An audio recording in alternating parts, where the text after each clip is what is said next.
DNA TV మన రాష్ట్రం మన ఛానల్. అందరికీ నమస్కారం. శ్రీకృష్ణ భగవానుడి వేణుగానం అంటే తెలియని వారుండరు. అలాంటి వేణుగానం శ్రీకృష్ణునికే కాదు, అందరికీ ఎంతో ఇష్టం.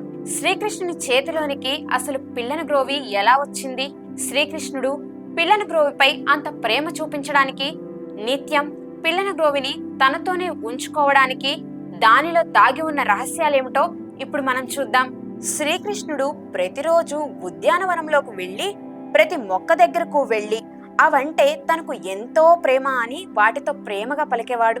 అవి కూడా బదులుగా కృష్ణ, మేము కూడా నిన్ను ఎంతగానో ప్రేమిస్తున్నాము అని చెప్పేవి. ఒక రోజున శ్రీకృష్ణుడు చాలా ఆతృతగా తొందరగా ఒక వెదురు బొంగు వద్దకు వెళ్ళాడు. అప్పుడు ఆ వెదురు బొంగు ఎంతో కంగారుగా, కృష్ణ, నా వల్ల ఏదైనా పొరపాటు జరిగిందా అని అడిగింది. వెంటనే కృష్ణుడు ఆ వెదురు బొంగుతో, నేను నిన్ను ఒకటి అడగాలనుకుంటున్నాను, కానీ దానిని నీవు ఇవ్వటం చాలా కష్టంతో కూడుకున్న పని, అసాధ్యమైనది కూడా అని అన్నాడు. దానికి ఆ వెదురు బొంగు, కృష్ణ, పర్వాలేదు అడుగు, నేను ఇవ్వగలిగినదైతే తప్పకుండా ఇస్తాను అని సమాధానమిచ్చింది. వెంటనే కృష్ణుడు, నాకు నీ ప్రాణం కావాలి, నేను నిన్ను నరకాలనుకుంటున్నానని తెలిపాడు. ఆ వెదురు బొంగు, కృష్ణ, నన్ను నేను నీకు సమర్పించుకుంటున్నాను అని పలికింది. కృష్ణుడు ఆ వెదురు బొంగును నరికి దానికి చిల్లులు పెడుతుంటే ఆ బాధను భరించలేక కృష్ణమూర్తి వంక చూసి, నీవే శరణం అంది.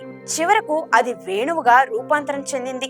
ఆ వేణువును నిరంతరం తన వెంట ఉంచుకుంటున్నాడు శ్రీకృష్ణుడు.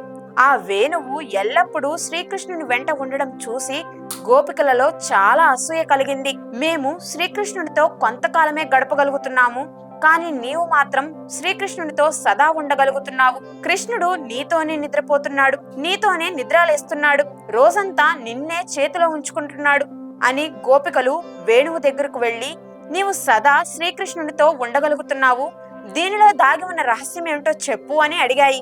దానికి ఆ పిల్లను గ్రోవి ఇలా సమాధానం చెప్పింది, నేను లోపల అంతా ఖాళీ, అంటే నాకంటూ ఏమీ లేదు, నన్ను నేను పూర్తిగా ఆ ప్రభువుకు సమర్పించుకున్నాను. ప్రభువైన శ్రీకృష్ణుడు తాను ఎప్పుడైతే అప్పుడు నాతో ఎలా కావాలనుకుంటే అలా ఉంటాడు. దీనిని పూర్తిగా ఆత్మార్పణం అంటారు. నిజానికి మీరెవరు, నేనెవరు, అంతా భగవంతుని స్వరూపాలమే కదా.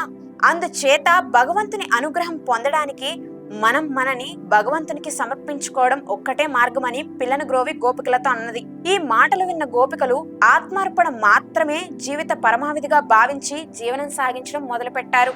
చూశారు కదా, నిజానికి మనకి ఎప్పుడు ఏం కావాలో మనకంటే బాగా భగవంతునికే తెలుసు. మనల్ని మనం పూర్తిగా భగవంతునికి సమర్పించుకుంటే మనకు ఎప్పుడు ఏం కావాలో భగవంతుడే అనుగ్రహిస్తాడు. భగవంతుని అనుగ్రహం పొందాలి అనంటే మనకున్న ఏకైక మార్గం ఇది ఒక్కటి మాత్రమే. ఇలాంటి మరెన్నో పురాణ ఇతిహాసాలతో, చరిత్రలో దాగి ఉన్న రహస్యాలతో మళ్ళీ కలుసుకుందాం. నమస్కారం.